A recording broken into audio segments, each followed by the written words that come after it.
How's everybody doing? I'll steal that from you. Good, good, good. If you have your Bibles, we're going to begin Matthew chapter 20, and we'll see where we go from there. All right? So just to give you a little bit of context to the passage in Matthew 20, it's the last passage or last chapter before we get into the Jesus' triumphal entry, right? And so this is near the end of Jesus' earthly ministry that this kind of conversation begins to take place. So let's pick it up in Matthew 20, verse 20. It reads, "So then the mother of Zebedee's sons," that's James and John, came to Jesus with her sons, and kneeling down, asked a favor of him. And now I'm kind of already imagining this scene a little bit because this is one of my pet peeves. All right, and my middle daughter knows this very well. I can imagine them kind of hiding behind their mom, right? Like they have a message that they want. They have something they want to ask Jesus, and they're hiding behind mom. Like, Mom, will you ask Jesus this for me, right? And so because me, I part of our role as parents, right, is to kind of push children into difficult things that they can manage, right? Difficult things they can manage. And so this is just one of those things. I'm like, because these guys, James and John, right, they have to, at this point, right, probably a little too young, or a little too old to be hiding behind mom, all right? So, but here we are. And so it says this. It says in verse 21, "What is it you want?" he asked. She said, "Grant that one of these two sons of mine may sit at your right and the other at your left in the kingdom."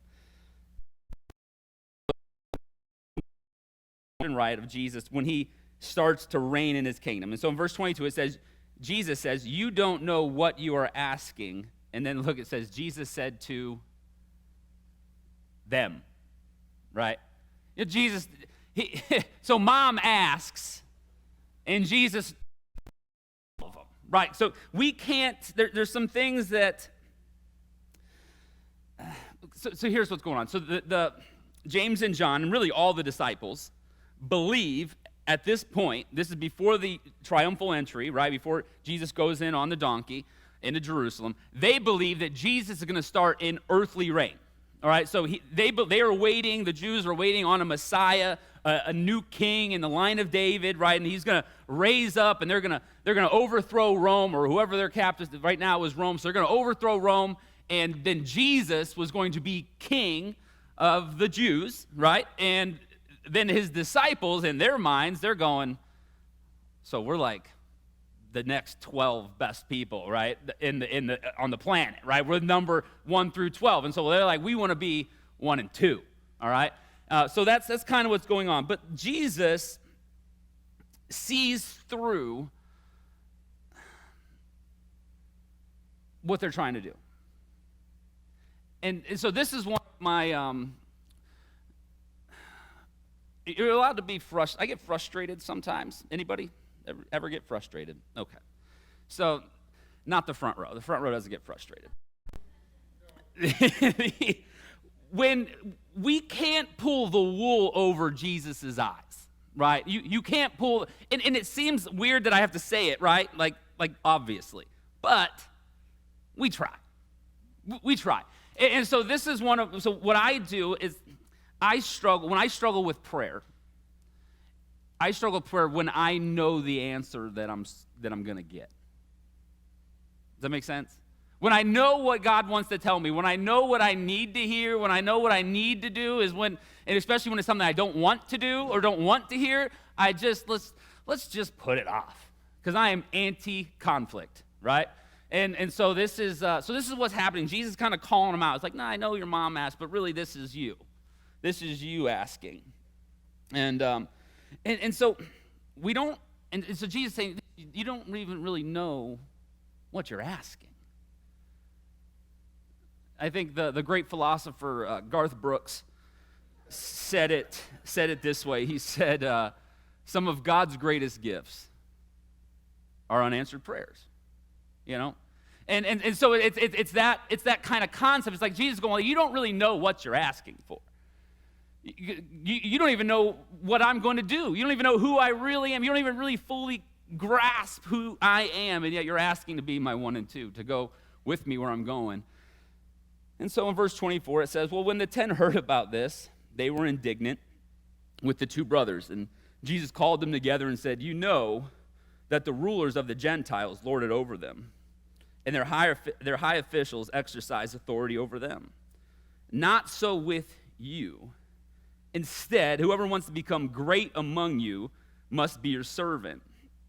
And whoever wants to be first must be your slaves, just as the Son of Man did not come to be served, but to serve and to give his life as a ransom. And so we're in the middle of a series right now, like week 3 of 5, called A Chip Off the Old Rock. All right? So the idea is that we are to be formed into the image of Christ, right? That's what sanctification is. When we're sanctified, we're becoming more and more like Jesus. And so the series about, so what are these things that we can do? How can we become more like Jesus? How does this sanctification process, how am I being formed? How can I help that process of being formed into his image? So one of the things that, so we talked about, I think, worship in here last week, right?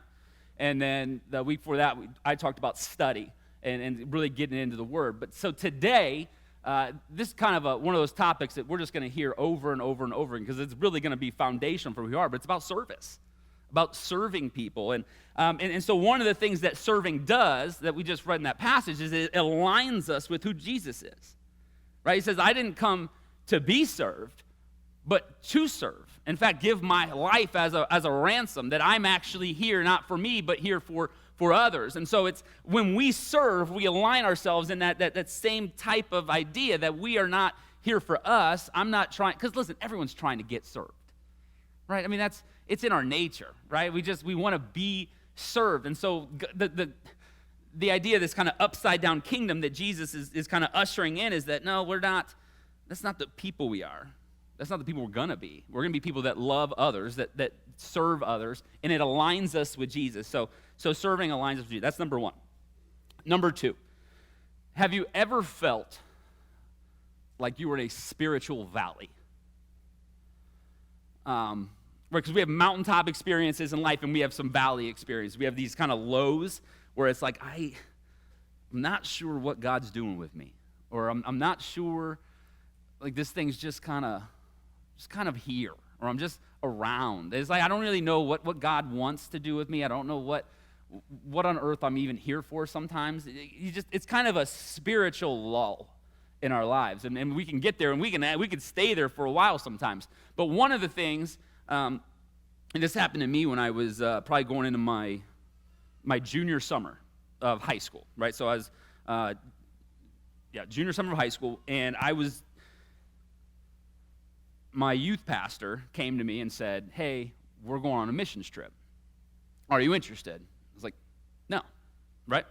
And but I had nothing else to do, so it was either go on the missions trip or stay home with my parents. So I went on the missions trip. But I told them at first, I was like, I don't have the money for it, and they're like, no, actually, it's paid for. It's already paid for. It's next week. You can go. Now, I had no idea that my grandpa had actually already signed me up, and he was the one that paid for it and freed up my schedule with my parents to make sure I could go, all right? So I had no idea that was happening, but so I ended up going. And what we did was we spent a week living above a homeless shelter, all right? And now, this is Atlanta, Georgia, in the summertime with the homeless.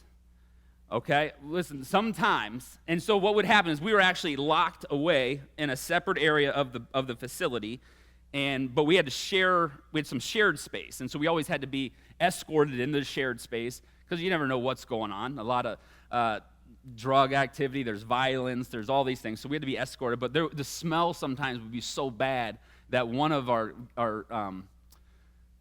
volunteers, our chaperones, would like gag as he would walk into the space. And it took him like 2 days before he could really even be in that space.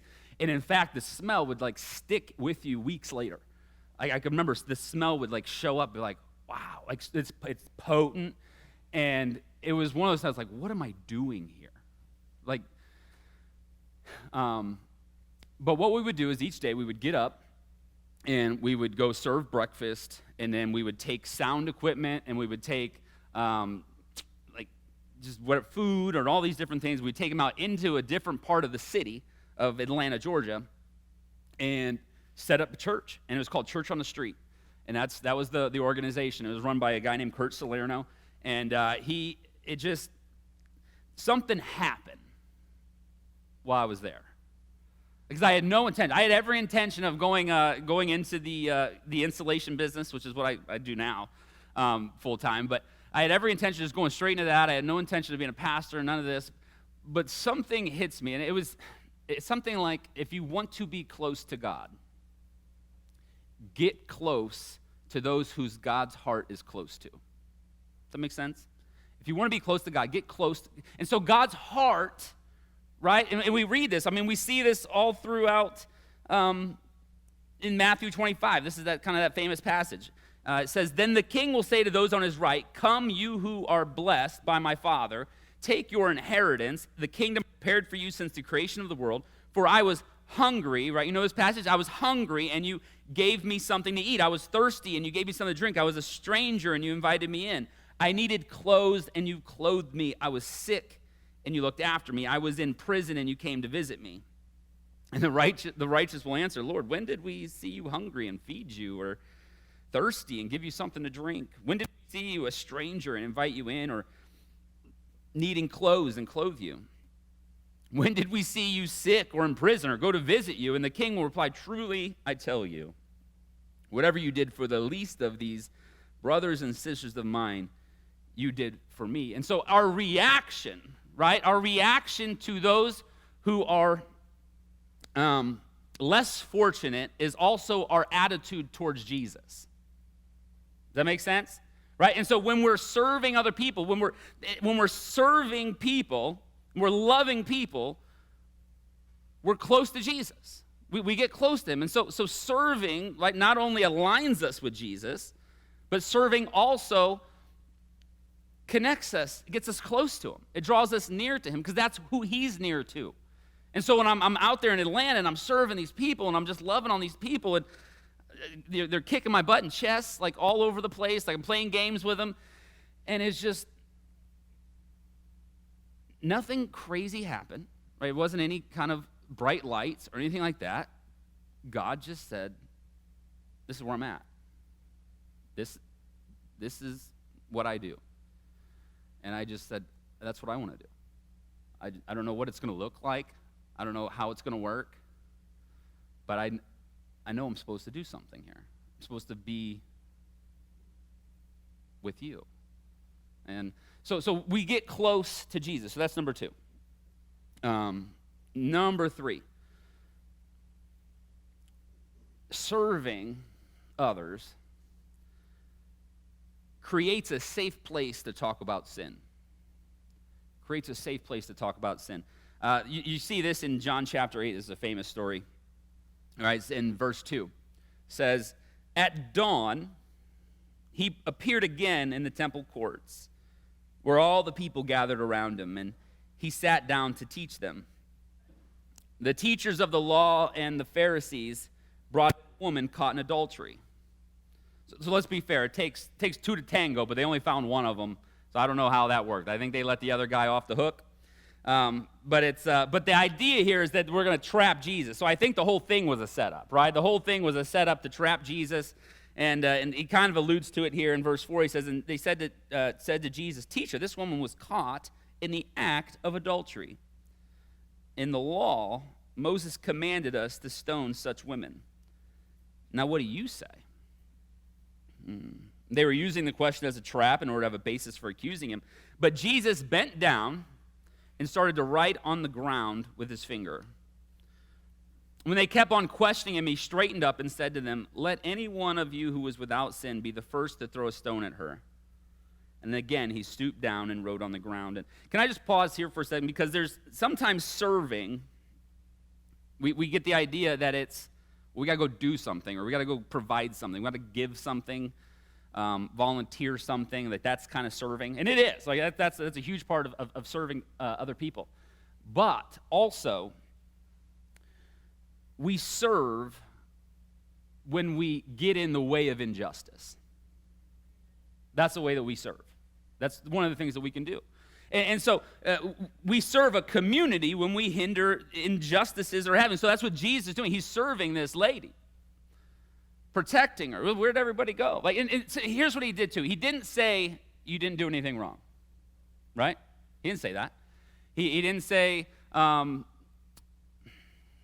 could you? He didn't say any of that. There was no condemnation in it, but he still steps in the way and then addresses the sin, right? So he doesn't even ignore the sin, but it allows him the opportunity to say, I care. I care. And so that's what serving does. And so one of the things that we have to do when we're serving is like understand that it's kind of that old adage. Let me finish reading this passage. I'll get to that. Verse 9. So at this, those who heard began to go away one at a time, and the older ones first, until only Jesus was left, and then the woman still standing there. And Jesus straightened up and asked her, Woman, where are they? Has no one condemned you? No one, sir, she said. Then neither do I condemn you, Jesus declared. Now go and leave your life of sin. Right, so it's that old adage. It's the no one cares how much you know till they know how much you care, right? I mean, that's foundational in our evangelism.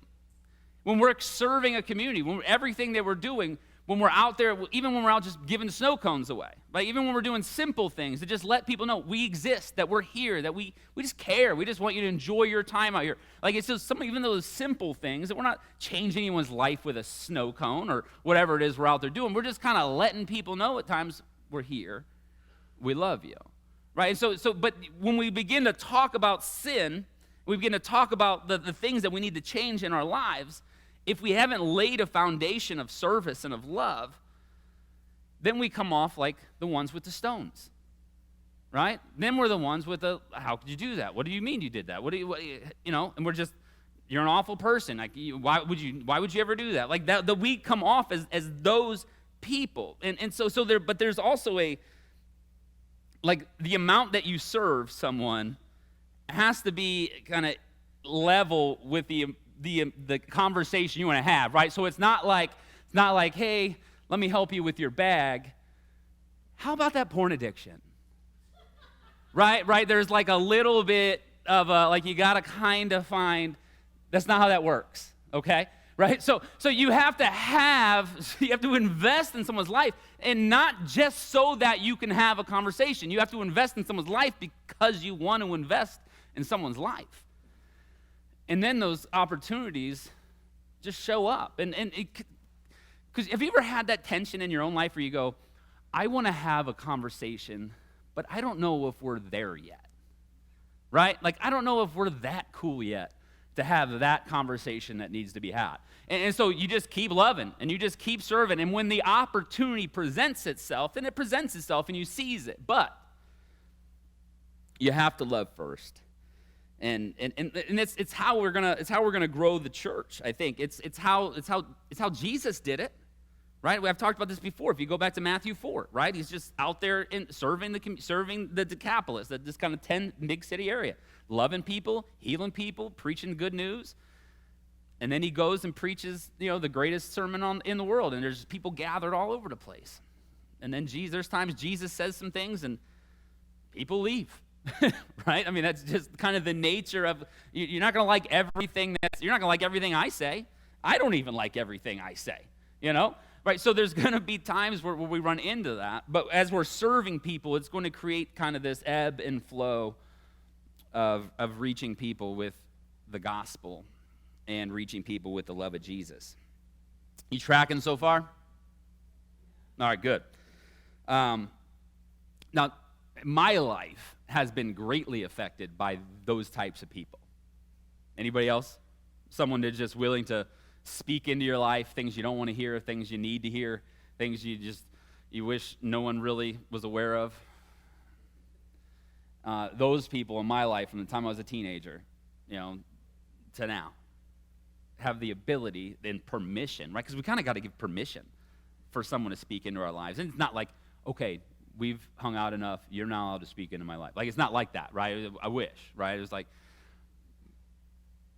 we lay that foundation. So the question that we have to ask, right? So service aligns us with Jesus. It gets us close to Jesus. And then it allows us to talk about difficult things that Jesus wants to talk about. So the question then has to become, well, who are you going to serve? Who am I going to serve? Who are we going to serve? Because it has to happen in all those dimensions, right? Because you can't just serve in the church, right? You have an individual life where you're meeting people that none of us are going to meet, that none of us are going to have any contact with. You're the only Jesus that they're going to see all week long. So, you have to figure out who you're going to serve, who are you going to love, who you're going to start investing into. And then we as a church also. But so the question that makes it easy, or not easy, but simple, is what breaks your heart? What breaks your heart? The things that break your heart, the things that move you, listen, these are some of the greatest ministries that I've ever been a part of, are ministries that were started or were grown because someone's heart was broken over either a group of people or a injustice, right? They want to fix it. They want to solve it. They want to do something about it, right? One of the ones that there's a few of them I'm going to mention here, but I got the opportunity to be a part of. We just called it. It's this really unique name. It's the Clothing Pantry, all right.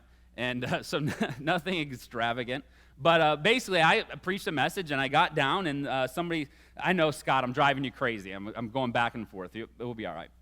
I was just preaching a message and a lady came up to me and said, I think people need clothes.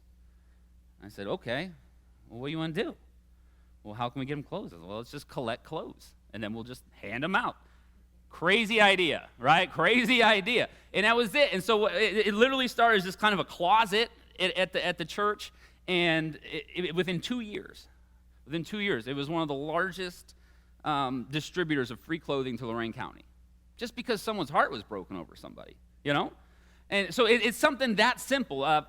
My wife, here in the front row, Ashley, she started a homeless outreach, and it started in our house, and we were just going to start out just making lunches, right? Just making lunches, and we're going to go hand them out, or we take them to the woods and tie these lunches that we made. We'd tie them to tree branches so that the animals couldn't get them. We'd go out to their campsites and all these things, and then another group of people were just overwhelmed by it and just wanted to run with it. Right? And so you don't even have to start something. This was just a group of people that liked an idea that someone else had and decided we just want to do this all the time.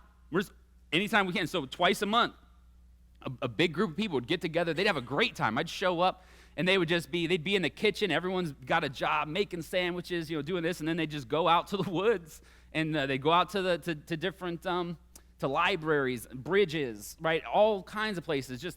And people knew them now. Right? Everyone knew who they were. They trusted them. I mean, I just remember going one time, and this one girl named Melissa, she would just get down and she's tying these guys' shoes, just loving people, like changing people's lives, because their heart was broken over people. There was, this one was cool. It was called Love of Life, and the idea was that there was a group of ladies at our church that said, we care about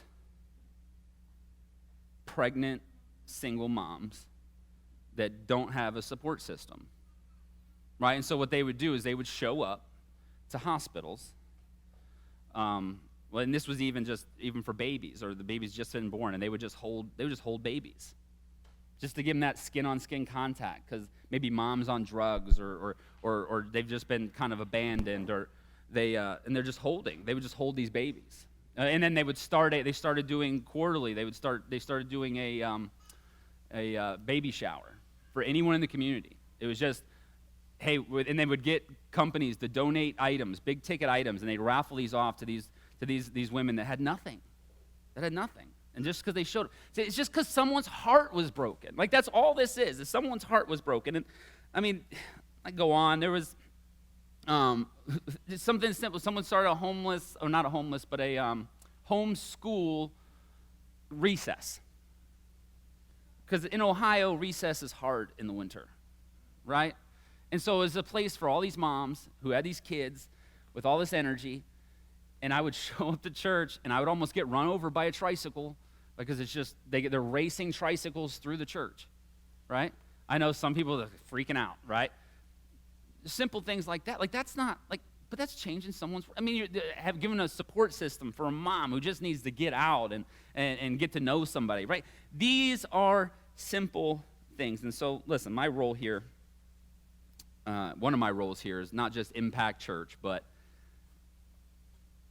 our outreach, our service to the community. That's part of my job. And I believe that that's how we grow a church. I believe that's how we grow a great church, is by going out, serving people, loving people, and letting them know that we care. And that's what service is about. And that's how we become more like Jesus. And listen, it's serving that aligns us with Jesus. It's service that draws us near to God. It's service that connects us with others. It's service that's going to grow this church. It's service that will change the world. It really is. And so I just want to leave you with this passage in Peter, 1 Peter chapter 4, if I find it. Verse 8 says, above all, love each other deeply, because love covers over a multitude of sins. Offer hospitality to one another without grumbling. Each of you should use whatever gift you have received to serve others as faithful stewards of God's grace in its various forms. If anyone is one who speaks the very words of God, if anyone serves, they should do so with the strength that God provides, so that in all things God may be praised through Jesus Christ. To him be the glory and the power forever and ever. Amen.